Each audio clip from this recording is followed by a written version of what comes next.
Hermano, no soy de mirar muchas películas, pero si miro, me encanta ver películas de la Edad Media, donde hay guerras, algo por el estilo.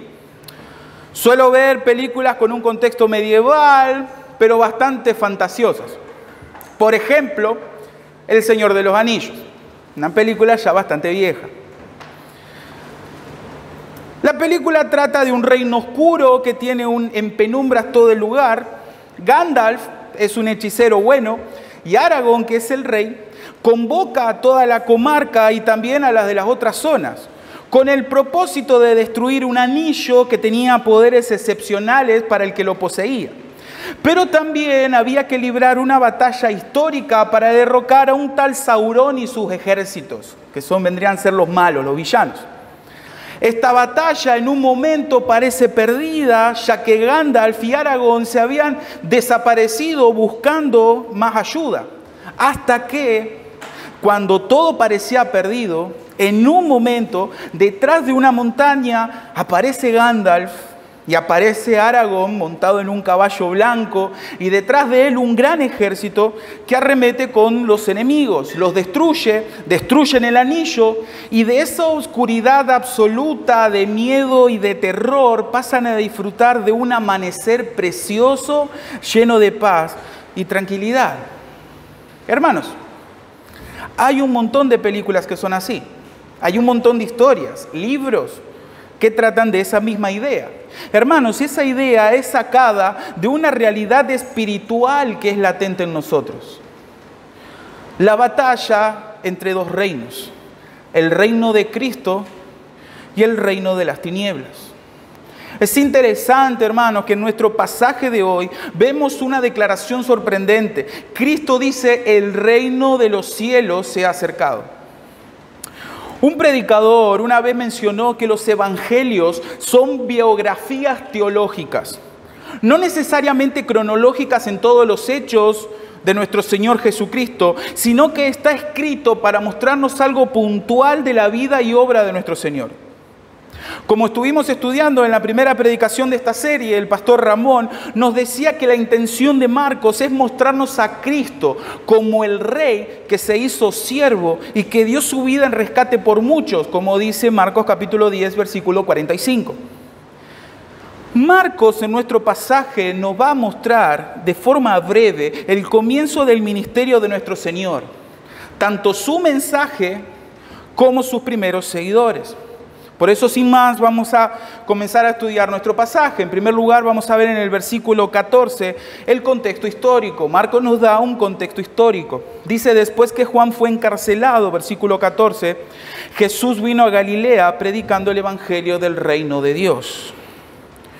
Marcos se caracteriza por contener historias cortas que son vertiginosas, muestran de una forma directa la intención del autor. El ejemplo es claro. Marcos, como veíamos estudiando antes, comienza vertiginosamente mostrando a Juan el Bautista, el heraldo que prepara el camino del rey.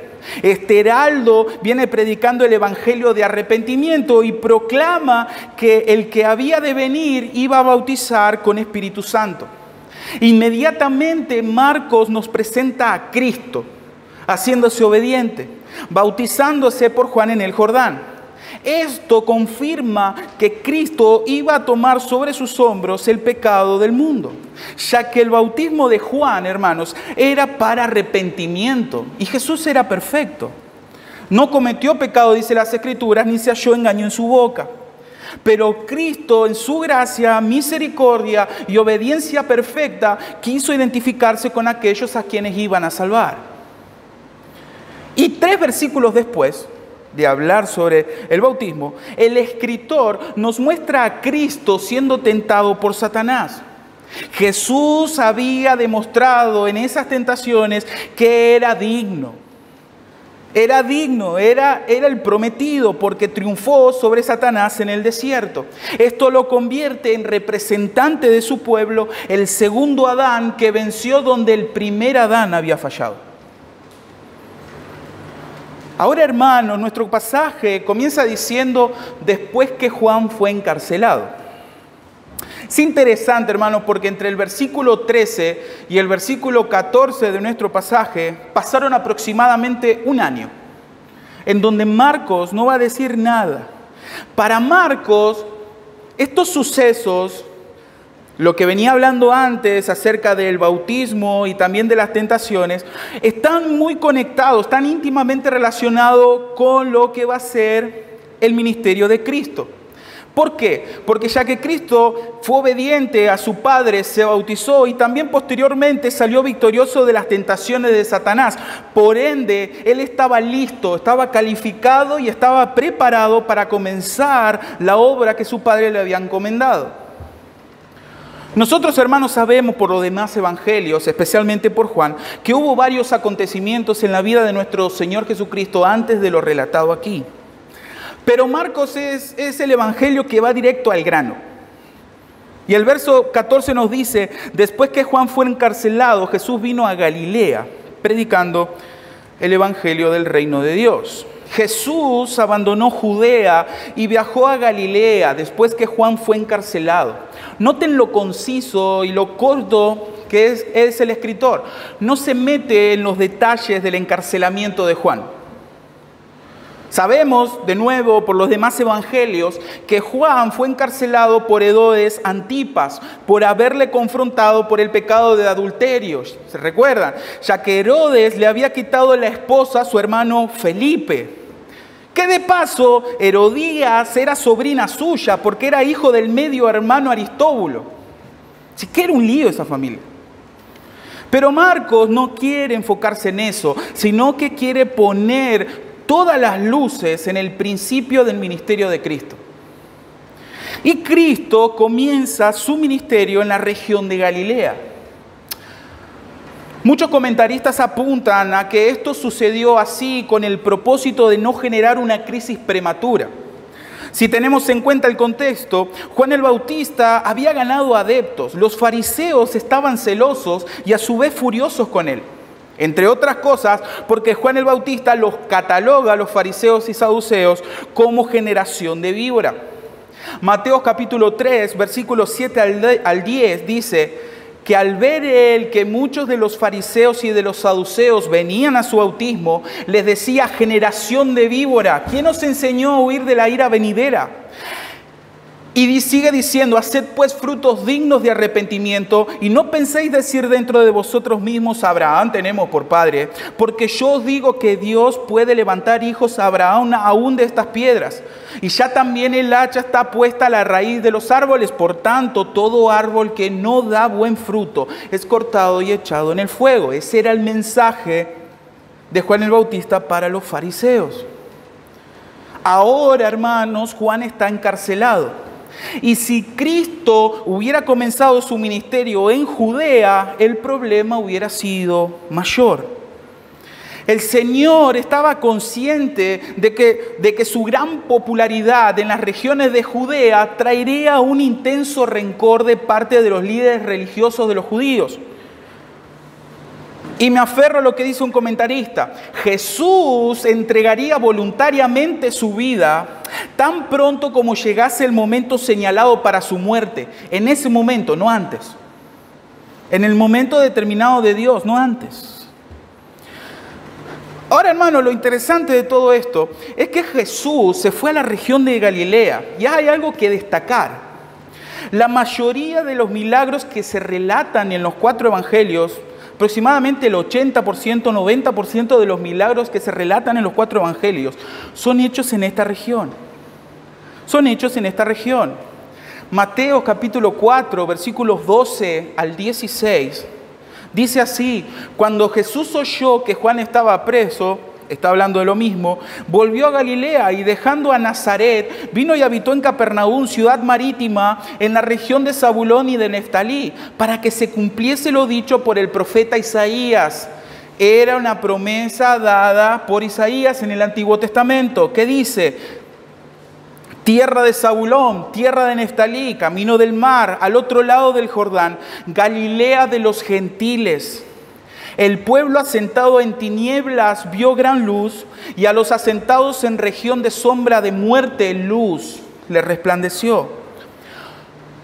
Noten esa profecía, cómo califican a esta región. Los califica como un pueblo asentado en tinieblas y asentado en región de sombra de muerte.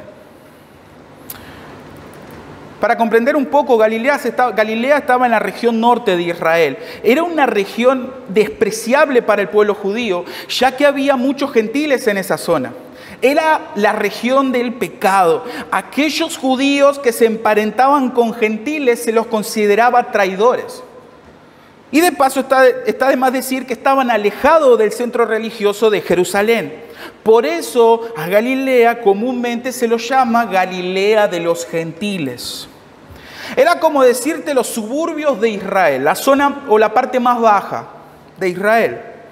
Y es ahí, hermanos, donde Cristo comienza su ministerio. Un pueblo compuesto en su mayoría por gentiles y también judíos. La luz del mundo comienza su ministerio en una región sumida en densa oscuridad. Y esto me lleva a mi segundo punto, que es el mensaje del rey y su contenido. Al final del versículo 14 dice que Jesús vino a Galilea predicando el evangelio del reino de Dios. Y hermanos, es maravillosa esta imagen, es maravillosa para nosotros como sus hijos. La predicación del evangelio no es algo que solamente se nos manda a hacer a todos los hijos de Dios, sino que es algo que el mismo Señor Jesucristo, el Rey de Reyes, lo hizo. Dios ha querido salvar a los pecadores mediante la locura de la predicación.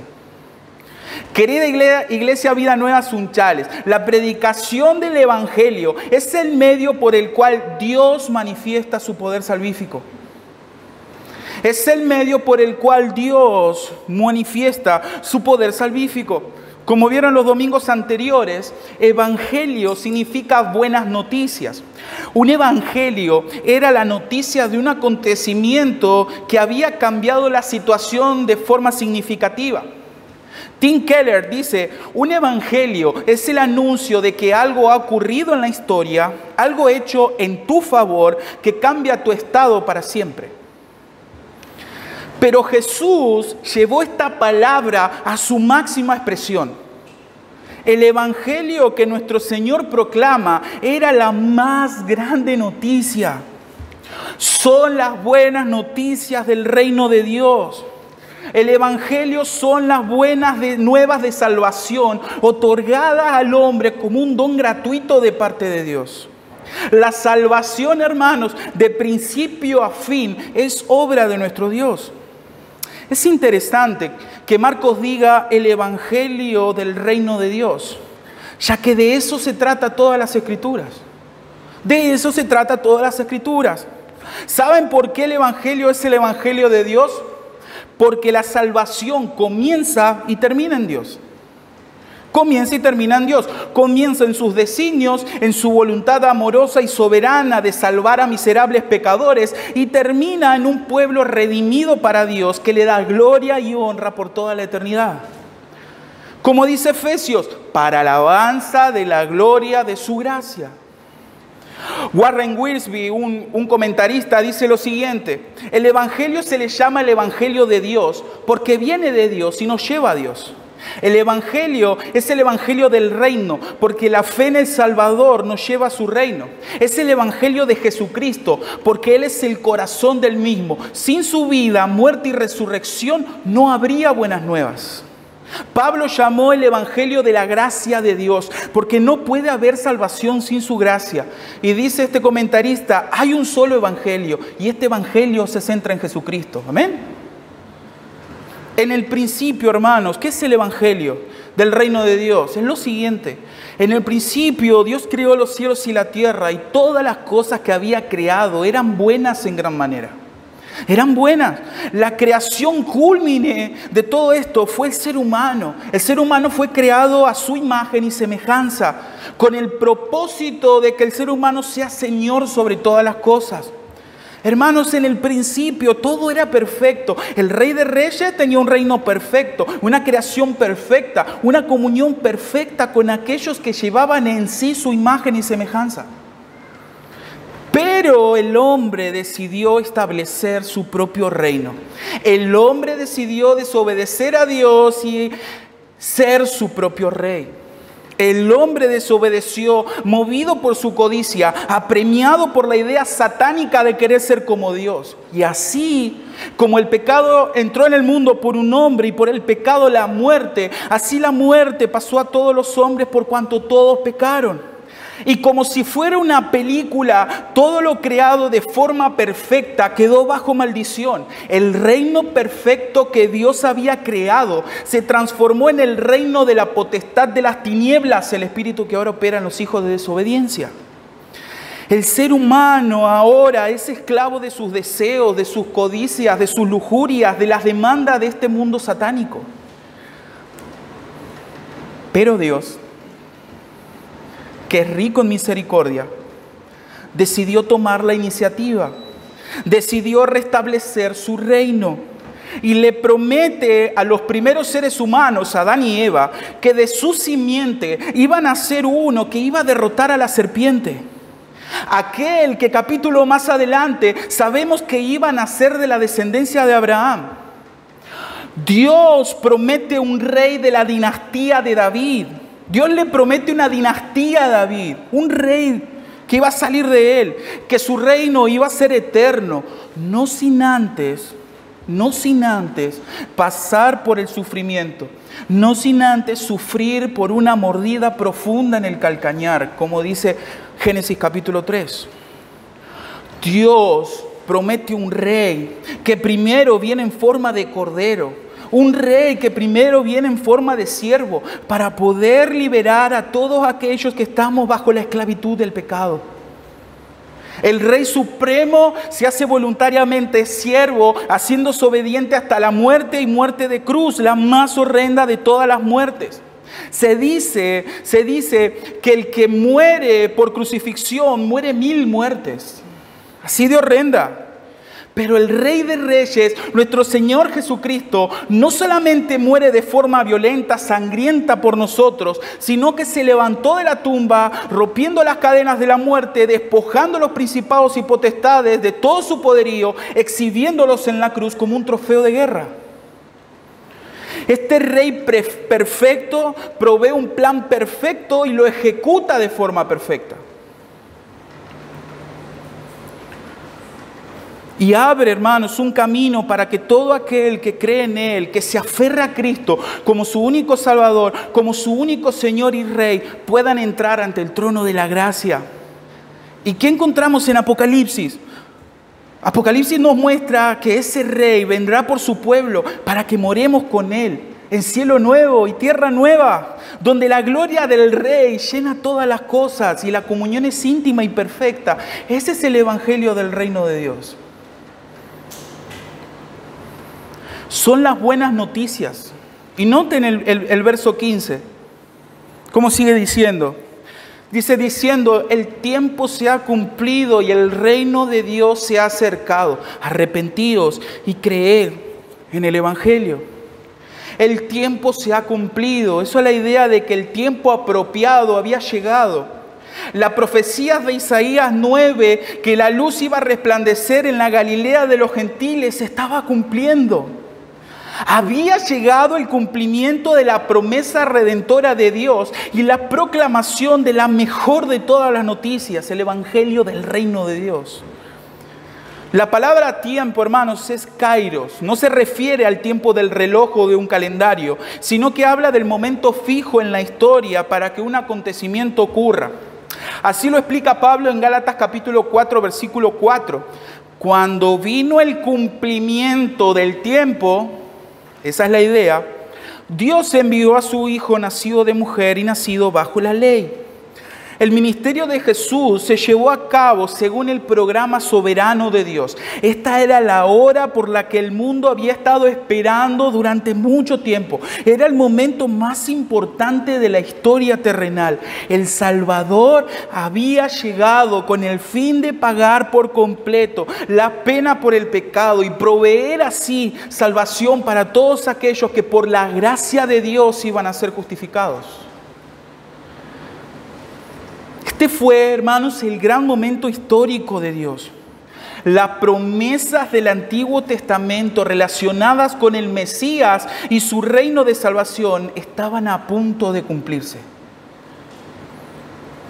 Dice, el tiempo se ha cumplido, el reino se ha acercado. Jesús dice, se ha acercado. Porque cuando estas palabras, hermanos, fueron dichas, la labor de Cristo de predicar, enseñar y sanar en Galilea y sus alrededores recién comenzaba.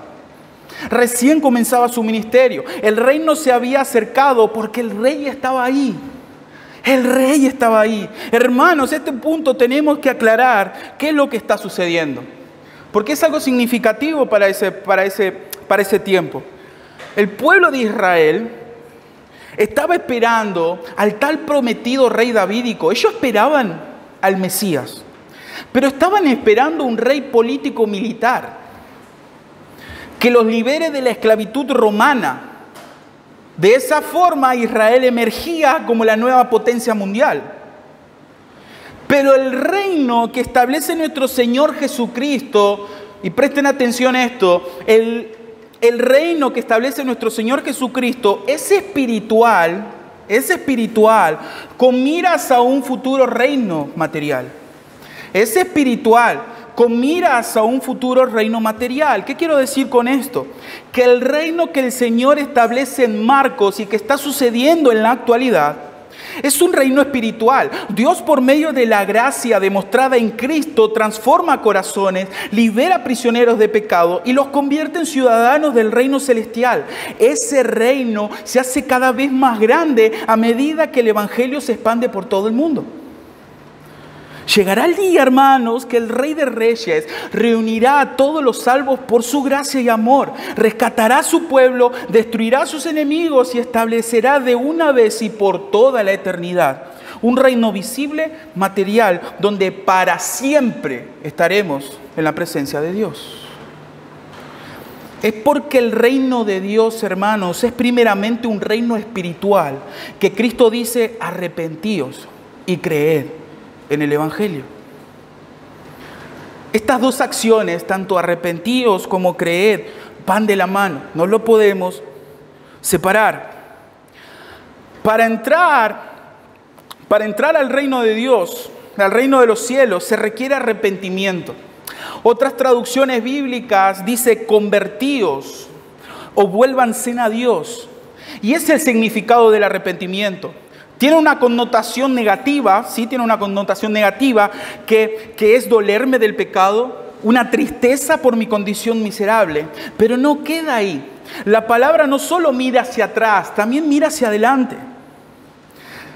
Hacia la condición pecaminosa, mira hacia adelante. Al verdadero arrepentimiento, hermanos, es un cambio radical del corazón, es un cambio de vida. El verdadero arrepentimiento lleva consigo un odio a lo que antes amabas, los deseos pecaminosos, la vanagloria de la vida, y un anhelo ferviente, un amor profundo por las cosas que antes odiabas, a saber Dios, Cristo, su evangelio, las escrituras, la oración, el perdón. Hermanos, el arrepentimiento implica un cambio de dirección y ese cambio de dirección implica fe. No se puede tener un arrepentimiento verdadero sin fe. Arrepentimiento sin fe es remordimiento. Y eso es peligroso y es mortal para el alma humana. Es mortal. Noten el ejemplo de 2 Corintios capítulo 7, versículos 8 al 11. Acompáñenme. 2 Corintios capítulo 7, versículos 8 al 11. Dice 2 Corintios capítulo 7, versículo 8, Pablo está hablando a la iglesia de Corinto. Dice, porque aunque os contristé con la carta, hablando de la primera carta, no me pesa, dice, porque entonces lo lamenté, porque veo que aquella carta, aunque por algún tiempo os contristó, dice, ahora me gozo, no porque hayáis sido contristados. 2 Corintios capítulo 7, versículos 8 al 11. ¿Estamos todos? Dice, sino porque fuiste contristados para arrepentimiento, porque habéis sido contristados según Dios, para que ninguna pérdida padecieseis por nuestra parte. Porque la tristeza que es según Dios produce arrepentimiento para salvación, de que no hay que arrepentirse, pero la tristeza del mundo produce muerte. ¿Por qué aquí esto mismo de que hayáis sido contristados según Dios y noten esto? ¿Qué solicitud produjo en vosotros? ¿Qué defensa? ¿Qué indignación? ¿Qué temor? ¿Qué ardiente afecto? ¿Qué celo? ¿Qué vindicación? En todo os habéis mostrado limpios en el asunto. Pablo se gozaba de que la iglesia de Corintios se había arrepentido y había mostrado celo, había mostrado indignación por su pecado, temor, había demostrado ardiente afecto. Y noten que dice que hay una tristeza del mundo que produce muerte. El pasaje dice que la tristeza del mundo produce muerte y hay un claro ejemplo de ese, Judas. Judas es un claro ejemplo. En Mateo capítulo 27, versículos 3 al 5, y voy a leer de la Biblia de las Américas, porque es más exacta, dice: entonces Judas, el que le había entregado, viendo que Jesús había sido condenado, y la Biblia de las Américas es más específico, dice, sintió remordimiento y devolvió las 30 piezas de plata a los principales sacerdotes y a los ancianos, diciendo: he pecado, entregué sangre inocente. Pero ellos dijeron: ¿a nosotros qué? Allá tú. Y él, arrojando las piezas de plata en el santuario, se marchó y fue y se ahorcó. Querido amigo, el único camino a la salvación de tu alma es el arrepentimiento y fe en la obra completa de nuestro Señor Jesucristo. Pero esa fe no es la fe del mundo, que es externa. Porque todos dicen: yo creo en Dios. La verdadera fe, hermanos, conoce, asiente y confía.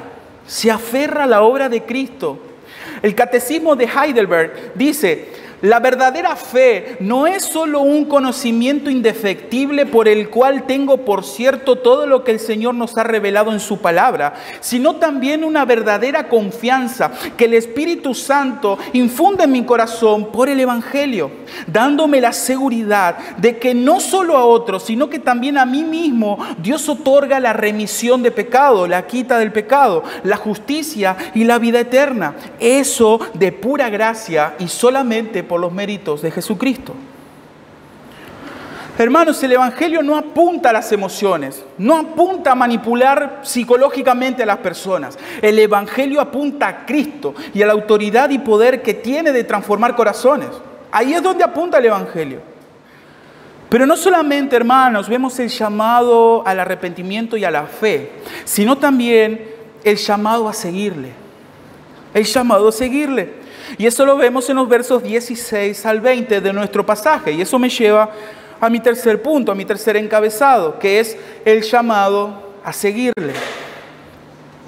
Noten el versículo 16, dice: andando junto al mar de Galilea, vio a Simón y Andrés, su hermano, que echaban las redes en el mar, porque eran pescadores.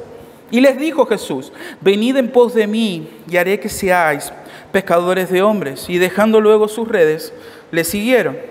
El mar de Galilea era en ese momento un centro comercial importante, ya que la economía del lugar era sustentada en su mayoría por la pescadería. Está de más decir que la dieta judía en esa época era prácticamente a base de pescado. Un historiador judío relata que para este contexto había más de 200 embarcaciones pesqueras en el mar de Galilea. Ahora, lo interesante de este relato es que si bien la predicación del Evangelio del Reino de Dios fue algo global, porque Jesús iba predicando en todo lugar el Evangelio, el llamado al servicio al Señor es personal. El llamado al servicio al Señor es personal. Sabemos por Mateo y Juan que Jesús ya había tenido un encuentro personal con estos pescadores.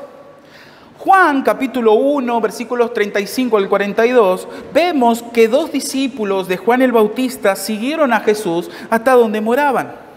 Sabemos por los relatos que Andrés buscó a Pedro, que en ese momento se llamaba Simón, para que conociera a Cristo. Lo más probable, según los comentaristas, es que Juan haya hecho lo mismo con su hermano Jacobo. Se podría decir que eran discípulos espirituales. No eran discípulos reales, eran discípulos espirituales porque ellos después volvieron a sus tareas cotidianas. Noten, en el pasaje nuestro de Marcos dice que ellos estaban pescando. Pero Cristo fue a buscarlo entre tantos pescadores, los escogió a ellos. Y noten lo que dice el verso 16 y 17. Dice que vio a Simón y a Andrés, su hermano, que echaban las redes en el mar, porque eran pescadores. Y Jesús les dijo: venid en pos de mí y haré que seáis pescadores de hombres. Jesús ya demostró en el desierto su autoridad sobre Satanás y declaró en el Evangelio su autoridad sobre el pecado. Aquí Marcos nos demuestra la autoridad que tiene nuestro Señor para llamar a una persona, transformarla y facultarla para el servicio de su reino. Cristo dice con toda autoridad: venid en pos de mí y haré que seáis pescadores de hombres. Esto no era muy común en la época de Cristo, ya que los alumnos seguían a los rabinos en lugar de que los rabinos eligiesen a los alumnos. Aquellos que deseaban aprender buscaban un rabí, un maestro, y le decían: quiero estudiar contigo. Pero Cristo es quien elige sus discípulos. Cristo es quien elige sus seguidores. Este mandato de Cristo es un llamado soberano, un llamado a alejarlo todo y seguirle a Él. Andrés, Simón, Jacobo y Juan hicieron eso. Dejaron todo para seguir a Cristo. Y más adelante en Juan capítulo 15 versículo 16, Cristo dice esto a los discípulos: no me elegisteis vosotros a mí, sino que yo os elegí a vosotros. Y os he puesto para que vayáis y llevéis fruto, y vuestro fruto permanezca, para que todo lo que pidiereis al Padre en mi nombre, Él os lo dé. Querido hermano, déjenme aclararles algo. No todos somos llamados a dejar nuestro trabajo para dedicarnos a tiempo completo a la obra. No todos tenemos el llamado a dejarlo todo para servir al Señor tiempo completo. Pero sí todos estamos llamados a seguir a Cristo y a servirle con todo lo que eso implica. El servicio a Dios es un llamado para todos los hijos de Dios en general. Hermanos, oro al Señor para que este pasaje mueva nuestros corazones y nos ayude a examinarnos a nosotros mismos, para ver si realmente estamos siguiendo a Cristo como Él nos llama a seguirles. Este llamado de Cristo del versículo 17 tiene características e implicaciones tanto para los personajes de nuestro pasaje como para nosotros, sus hijos. En primer lugar, es un llamado a seguirle de forma personal. Cristo lo llama a seguirlo a Él. ¿Cuál es la idea? La centralidad del llamado es que Cristo sea el centro de sus vidas, valga la redundancia. La idea de la frase venid en pos de mí es la de seguir sus huellas. Gálatas capítulo 2 versículo 20, Pablo dice: con Cristo estoy juntamente crucificado y ya no vivo yo, mas vive Cristo en mí, y lo que ahora vivo en la carne lo vivo en la fe del Hijo de Dios, el cual me amó y se entregó a sí mismo por mí. El mismo Pablo en 1 Corintios capítulo 11 versículo 1 dice: sed imitadores de mí, así como yo de Cristo. Esa es la idea de la frase de nuestro pasaje. Hermanos, a los primeros discípulos de Cristo en Antioquía los llamaron cristianos porque el comportamiento, el hablar, el carácter de esas personas se asemejaban al de Cristo. Cristo nos llama a seguirlo de forma personal. Es una comunión íntima, es un llamado a caminar por el camino que Él ya transitó. 1 Pedro capítulo 2 versículo 21 dice: para esto fuisteis llamados, porque también Cristo padeció por nosotros, dejándonos ejemplo, noten eso, dejándonos ejemplo para que sigáis sus pisadas. Y capaz, querido hermano, que pienses dentro de sí: bueno, pero yo no tengo la capacidad intelectual o no tengo el tiempo que tienen los demás para servir al Señor. Tampoco tengo la capacidad económica para poder hacerlo. Hermanos, el llamado de Dios es indiscriminado. porque Dios llama a toda clase de hombres y mujeres. Llama a ricos, llama a pobres, con estudios universitarios, sin estudios, porque el poder del servicio a Dios y la facultad para poder lograrlo proviene de Dios, no de nuestros esfuerzos. Noten algo en nuestro pasaje.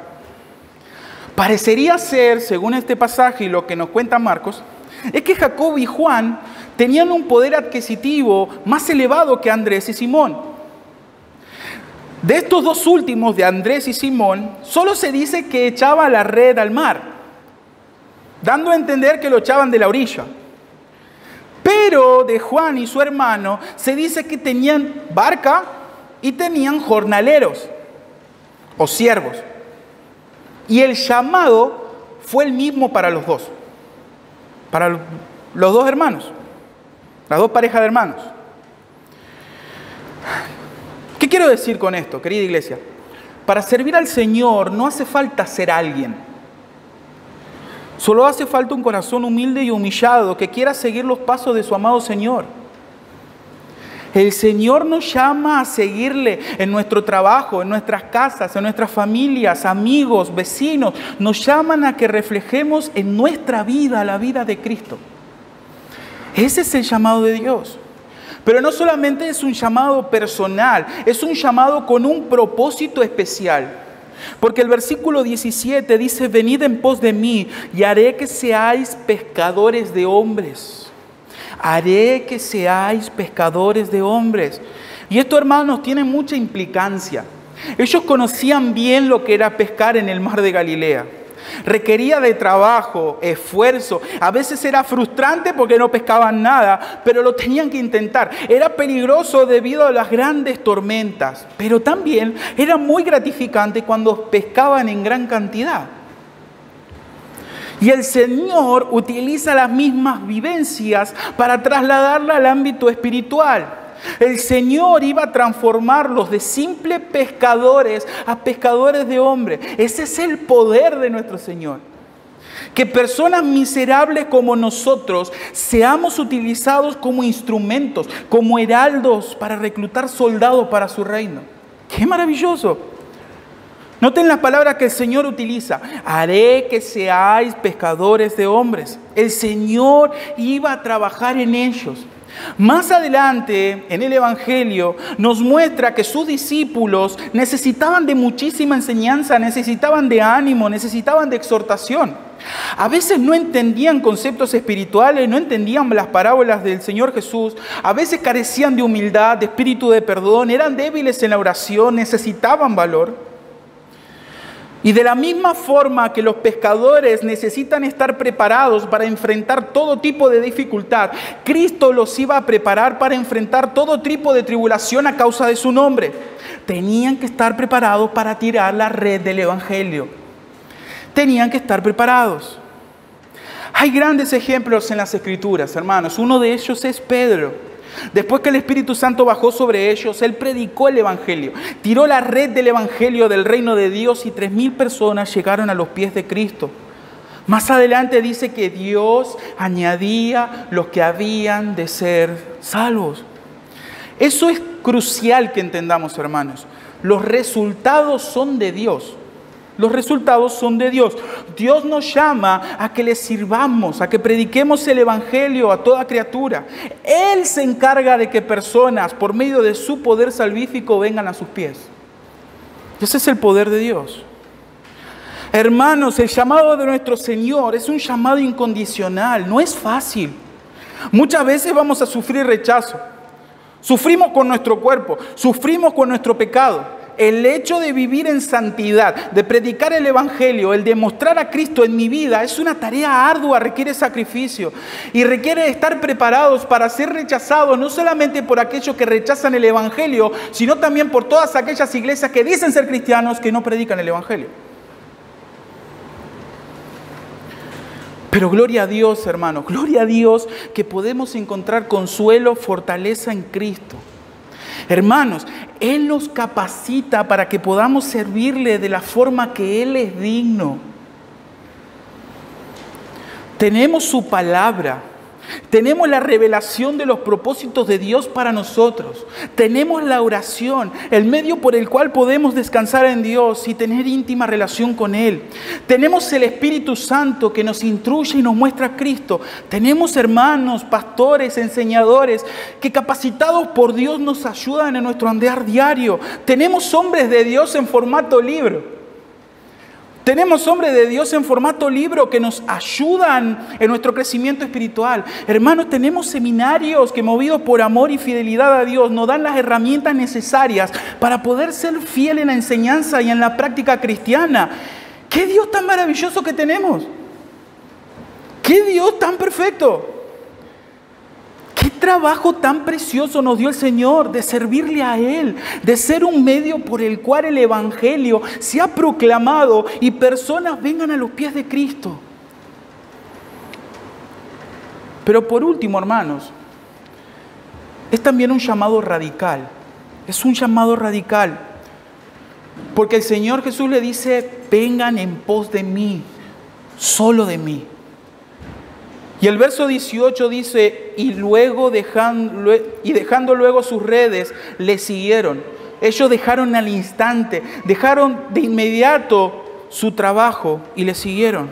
El verso 20 de nuestro pasaje dice: y luego los llamó, y dejando a su padre Zebedeo en la barca con los jornaleros, le siguieron. ¿Notan lo radical del llamado?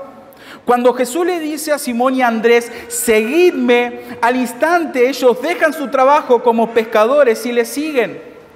Cuando llama a Jacobo y a Juan, estos dejan a su padre y a sus amigos, a los jornaleros, allí mismo en la barca, y ellos van con Cristo. Lo que Jesús está diciendo en ese llamado es bien determinante. En la cultura tradicional, tu identidad provenía de tu familia. En ese tiempo, la identidad provenía de la familia. Vos eras conocido como el hijo de. Así que la declaración de Jesús es: quiero ser una prioridad y estar por encima de tu familia. Eso para ese tiempo es muy radical. Eso es muy radical. Capaz que para nosotros en la actualidad no lo veamos tan radical. Pero ¿qué pasaría si Jesús nos dice: quiero ser una prioridad por encima de tu carrera profesional? Eso sí ya es radical para nosotros. Eso sí. Jesús está diciendo, como dice un comentarista: el conocerme, amarme, parecerte a mí y servirme deben ser la pasión suprema de tu vida. El resto es secundario. Hermanos, esto parece fanatismo. El mundo dice: no, pero eso es fanatismo. Pero hermanos, ¿qué es lo que dice la Biblia con respecto a esto? Lucas capítulo 9, versículo 23, dice: y decía a todos: si alguno quiere venir en pos de mí, niéguese a sí mismo, tome su cruz cada día y sígame. Lucas capítulo 14, versículos 25 al 27, dice que grandes multitudes iban con él. Muchos iban tras él por sus milagros, porque les daba de comer. Y volviéndose les dijo: si alguno viene a mí, no todos ellos, si alguno, y no aborrece a su padre y madre y mujer e hijos y hermanos y hermanas, y aún también su propia vida, no puede ser mi discípulo. Y el que no lleva su cruz y viene en pos de mí, no puede ser mi discípulo. Versículo más adelante dice el Señor Jesús: así pues, cualquiera de vosotros que no renuncia a todo lo que posee, no puede ser mi discípulo. Ahora, ¿por qué habla de aborrecer? En otros muchos pasajes, Jesús dice que no debemos odiar, ni siquiera a nuestros enemigos. Así que, hermanos, ¿a qué se refiere cuando habla de aborrecer a tu padre y madre? Jesús no nos dice, hermanos, que odiemos de forma activa, sino que lo hagamos de forma comparativa. Él dice: quiero que me sigas de una forma tan completa, tan intensa y tan duradera, que el resto de las relaciones de tu vida parezcan odio. Que tu amor por mí, que mi amor por Cristo sea muchísimo más grande que el amor que tengas hacia lo demás. El llamado que Cristo nos hace es un llamado a dejarlo todo por Él, a que sea nuestro centro, que sea nuestro propósito, nuestra vida, nuestro caminar, nuestros pensamientos, nuestro hablar, nuestra conducta sea Cristo y nada más que Cristo. Ese es el llamado que nos hace a cada uno de nosotros. Ese llamado tenemos que obedecerlo como hijo de Dios, aunque eso signifique que tu propia familia te aborrezca, que tus amigos dejen de tener relación con vos, aunque en tu trabajo se te burle o hagan lo que quieran. Hermanos, los primeros cristianos servían a Dios de forma radical. Servían a Dios de forma radical. Y eso significaba perder en ese momento a sus familias. Ver a tu familia morir por causa de Cristo.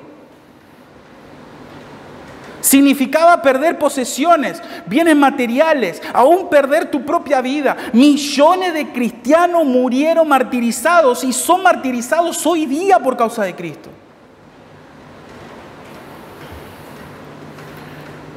Hebreos capítulo 12, versículos 3 al 4. El escritor de Hebreos dice esto, que la verdad que cuando yo lo estudié me impactó muchísimo.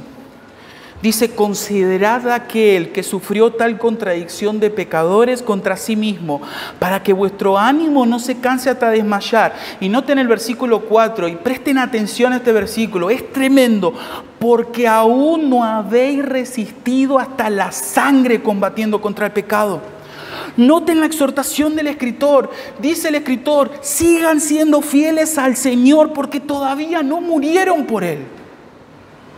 No murieron por Él. Mientras estén vivos, vivan para Cristo. Eso es lo que está diciendo ese pasaje. Hermanos, hay algo más que quiero aclarar. Este llamado de Cristo no es algo legalista. No es legalismo, sino de un servicio abnegado a Cristo por amor a Él. Como dije hoy, en Rafaela, Dios no hace con sus hijos un pacto de obras, sino que quiere que sea un estilo de vida. Cuando entendemos el Evangelio, cuando entendemos la gracia derramada en favor nuestro, cuando nos aferramos al hecho de que Cristo y solo Cristo compró nuestra salvación a precio de sangre y que por medio de su obra redentora, ese amor infinito, soberano, incondicional demostrado en la cruz, somos declarados justos delante de un Dios santo y que además somos ciudadanos del reino celestial, entonces eso, hermano, desemboca en una pasión, en un anhelo de servir a Cristo. Lo dejo todo por amor a Cristo. Cuando entiendo el Evangelio, cuando vivo el Evangelio, mi prioridad, mi vida, mi objetivo absoluto va a ser agradarle a Él. En mi trabajo, en mi hogar, en la universidad, en el Evangelio, con los dones y las capacidades que el Señor en su soberana voluntad nos ha dado. Esa es la respuesta de un corazón agradecido y humillado ante tanto amor. Hermanos, ¿estamos siguiendo a Jesús? ¿Anhelamos ser parecidos a Él? ¿Es Cristo nuestra mayor prioridad? ¿Estamos predicando a Cristo a nuestro alrededor? ¿A nuestros vecinos, hermanos? ¿Ven a Cristo en nuestras vidas? Si no estamos poniendo en práctica eso ahora, ¿cómo vamos a ser fieles a Dios en el momento que el cristianismo sea perseguido de forma física en Occidente? Hermanos, este es un llamado crucial, es un llamado a dejar nuestras comodidades y seguir a Cristo, a poner a Cristo en primer lugar, antes que tu familia, antes que tu trabajo, antes que tus caprichos. Es un llamado a amarlo a Él por sobre todas las cosas, porque Él nos amó con un amor infinito, eterno e inquebrantable. El Rey de Reyes se hizo siervo por amor a nosotros. El Rey se hizo siervo por amor a nosotros y ese Rey que se hizo siervo nos llama a servirle. Nos llama a servirle, ese es el llamado para nosotros. Y querido amigo, persona que todavía no has tenido un encuentro personal con Cristo, el reino de los cielos es ahora, hoy es el día de salvación. La única puerta, la única entrada al reino celestial es a través de Cristo, a través de Cristo. Toda aquella persona que practica el pecado no solamente es esclavo del pecado, sino que es enemigo de Dios y la ira de Dios está sobre ti. La única forma es de que te arrepientas, de que dejes tus pecados y vuelvas a Cristo en arrepentimiento y fe. Que vuelvas a abrazar a Cristo, que te aferres a ese amor, a esa gracia. Cristo es amplio en perdonar. Y el mismo Señor Jesucristo dijo, el que a mí viene no le echo fuera. Es tanto el amor de Cristo que siendo enemigo, si te arrepientes y crees en el Evangelio, automáticamente Él te justifica con su sangre, te justifica, te santifica y te hace heredero del reino celestial. ¡Qué maravillosa promesa! Hermanos, nosotros por la gracia de Cristo ya somos herederos del reino. Ya tenemos promesas. Y eso nos tiene que llevar a nosotros a servirlo a Él. A servirle por amor. A tenerlo a Él en primer lugar. El llamado de Cristo es personal, es radical. Es un llamado para un propósito específico, servirle a Él, predicar el Evangelio, ser un instrumento de su gracia para que personas vengan a los pies de Cristo. No por nuestros esfuerzos, sino por el poder de Dios. Dios se digna en utilizar vasos frágiles. ¿Usted entiende eso, hermano? Somos vasos frágiles, miserables pecadores, que si bien ahora tenemos la salvación, seguimos necesitando de la gracia de Dios, porque sin Él nada somos. Lo que somos y tenemos solo es nuestro en Él. Dice un precioso himno. Lo que somos y tenemos, lo que hacemos, lo que servimos, solo lo podemos hacer por la gracia de Dios. Vivamos para esa gracia.